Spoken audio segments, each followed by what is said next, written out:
কি অবস্থা খেলার? টান টান উত্তেজনা। এই পেঁয়াজু করছো? আরে আস্তে, মাত্র ভেজে নিয়ে আসলাম, গরম না।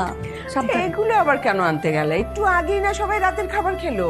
আরে খেলা দেখার সময় একটু একটু ভাজু পড়ার দরকার আছে। এই আমাকে একটু দিত। খাও খাও, বেশি করে খাও, তারপর রাতের বেলায় গ্যাসের ব্যথায় কুকু কুকু করো। আচ্ছা মা, একদিন খেলে কিছু হবে না, আমি ওষুধ খাইয়ে দিব। বাবা খান তো, অসুবিধা নেই। আচ্ছা গোল কি দিয়েছে? হবে হবে, আজকে কিন্তু ব্রাজিলই জিতবে। হ্যাঁ, আমি কিন্তু আপনার দলে। জিতবে জিতবে এবার। খুব জিতবে। খালি দেখো না কয় হালি গোল খায়। আমু বলো না ওই যে কি জানি 7 আপ 7 আপ 7 আপ 7 আপ। এই চুপ, একদম সেভেন আপ করবে না।